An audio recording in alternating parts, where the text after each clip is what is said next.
as many of you are preparing for the frigid temperatures we don't often see. For protecting pipes, for keeping cars running, residents are asking what they need to do now to be ready. Our Caitlin Dermott is listening and getting you answers to make sure you're safe and as warm as possible. As temperatures are expected to drop below freezing this weekend, the first time in 16 years for the state, residents are asking what do they need to do as they prepare for the cold snap.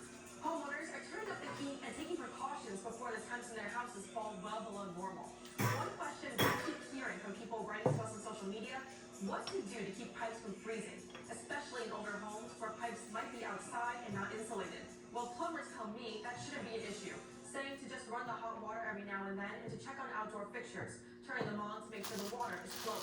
But HVAC professionals have been busy prepping homes all week. They tell me people should turn their thermostats on now, around 75 degrees, and then gradually throughout the weekend raise them to around 80, and not be concerned if you smell a slight burning odor. There's pretty much the dust from the heating elements burning, but it should go away after 20 minutes. But homes are not the only thing that could be impacted. We're hearing from mechanics who say car batteries can drain and tires may deflate. Definitely before the cold temperatures, we should get that checked out. Now, the cold temperatures are supposed to last until Monday, so preparation is key. And I've talked to some animal shelters who told me all animals should be brought inside or at least given blankets and heat lamps to keep them safe as well. And all right, I'm Caitlin McDermott, WPTV News. All right, now, Chris, a lot of people, especially longtime Floridians, have a lot of questions. And one thing you said to me earlier at the 4 o'clock was that you talked about the cross-polar, I wrote it down, cross-polar flow. Yeah. Talk to me about that. All right, so every winter, what happens is you get a situation where, air originates from Siberia, crosses over the pole into North America.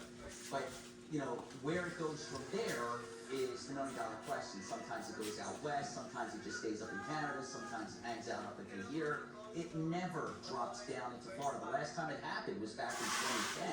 So we're talking about 16 years. That's how rare it is to get a cross-polar flow all the way down into the Sunshine State. Now, the reason is a bomb cyclone is going to develop off the Carolina coast this weekend. Pressures and wind speeds will be equivalent to a Category 2 hurricane on this thing. And that's going to lift to the northeast like this. As it does so, it pulls all this cold air down just like that. There we go. All right, so it just comes racing through as we head into this upcoming weekend. So all the cold weather watches that we had in effect yesterday at this time have now been upgraded to warnings since we're about 36 hours from the start of the event. So freeze warnings and extreme cold warnings are in effect for the WPTV television market. And in short, what that means is expect car freeze conditions and dangerous wind chills over the next 48 hours. So it's going to be tomorrow night and it's going to be Sunday night where we're going to have to deal with this. So a couple of tips here. We've been talking about this for a few days now. You want to dress in layers. And I'm really not focused on the individual who's just running outside to the car. Is going to be outside for 5 minutes or so. You'll be okay. Just a sweatshirt or something like that, or a light jacket. I'm talking about the individual who's going to be outside for an extended period of time. You have to dress in layers to trap the body heat. Don't forget a hat and gloves. Frostbite and hypothermia, a real possibility if you're not prepared for it, if you're not dressed properly. Bring the pets inside, and of course you want to protect the plants with temperatures as cold as what we're projecting them to be. You're going to lose them if you don't protect them. All right, in the meantime, it's quiet out there, and as Sandy mentioned earlier in the broadcast, it's actually really, really nice. The wind speeds are calm, temperatures are mild. I mean, it's a really nice Friday evening. We do have overcast conditions and a couple of raindrops down here in the south, but overall, we've certainly seen a lot worse, right? 72 in Sebastian, 71 in Port Saint Lucie, 69 in Jupiter, and 69 in West Palm Beach. About 24 hours from now, all these numbers are going to be cut in half and then some as the artist started barreling through. All right, satellite radar, wet weather off the coast, a couple of sprinkles near Jupiter, and then a few showers near Boynton down to the Delaware Boca. But all of this is lifting now. It's moving over the open waters of the Atlantic. So you're going to be heading out to dinner this evening. You should be okay. Maybe a raindrop or two early, and then after maybe 6, 7 o'clock, we're in good shape. So 50 on the Treasure Coast tonight. Palm Beach is 52. Mostly cloudy skies expected. For tomorrow, we're looking at a couple of showers or a period of rain late morning to about midday, 1 o'clock or so, and then skies will brighten up and clear, and that's when the cold air starts to march on in.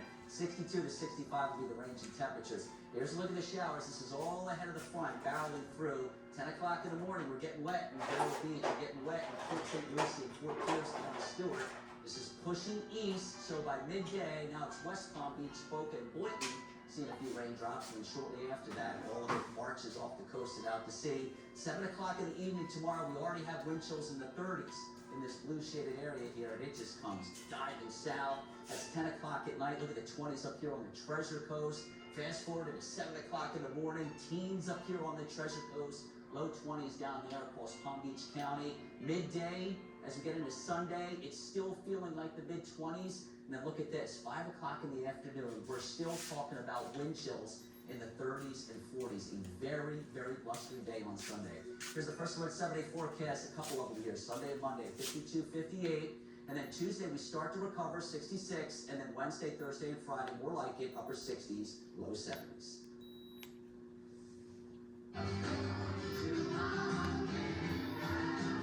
Well, check this out. A Lantana staple got a very special treat last night. The one and only Melissa Etheridge hit the stage at Old Key Lime House. The owner sharing this video as the music legend performed a few songs alongside the band King Tide Rising. Not bad, that's fun. The researchers in our own backyard may have discovered the secret to keeping employees from quitting. Morning anchor Holly Davis is sorting through the findings of a new landmark study by FAU. Digging into a study today in our backyard about what it takes for jobs to keep, retain employees.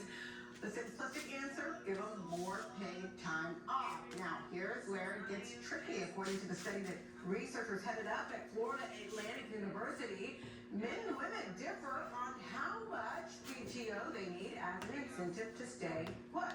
Both genders agree 1 to 5 days of PTO is not enough of a perk, but when you ramp it up and give men 6 to 10 days, it significantly lowers the number of resignations. For women, 11 days or more makes them more apt to stay. Both genders agree, though, the more the merrier. FAU researchers looked at about 18 years worth of data, concluding that workers stay when they have time to rest, recover, and manage their personal demands. Well, Florida cowboys and ranchers are out in Okeechobee for the Great Florida Cattle Drive. Hundreds of people trek across Florida ranches, driving cattle as they did back in the 19th century. It's a way to honor the cattle heritage here in Florida. WPTV's Tyler Hatfield takes us there as they're on their last leg of their journey back in time. Far from I-95 and the Turnpike, in these fields, is old Florida. We drive cattle across the landscape of Florida Real Florida. that most folks don't ever get to see. You're looking at the Great Florida Cattle Drive. Named the current president of Florida Cattle Culture Preservation Committee tells me it's held every 5 to 10 years. Over 300 ranchers, cowboys, or anyone up for the challenge. This is not a holiday inn or an help. Travel around 80 miles over 5 days. From Yukon Junction to here outside of Okeechobee, working together driving cattle in the traditional 19th century way. We took about 500 head of cattle across about 13 different ranches. We camped every night in this very cold weather that Florida's not used to.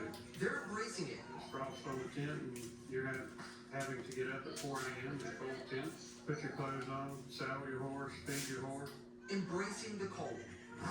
Yesterday morning, the horses had solid frost on top of them. They sleep in tents, ride covered wagons, and have meals out of these chuck wagons. They're resting here in Okeechobee, their last day of camp, before heading to the Okeechobee Arena on Saturday. Cow boss Travis Brown shows me how they herd the old-fashioned way. We'll lead them where we want them to go. We don't want them to run, and the dogs are there to stop if they want to run off.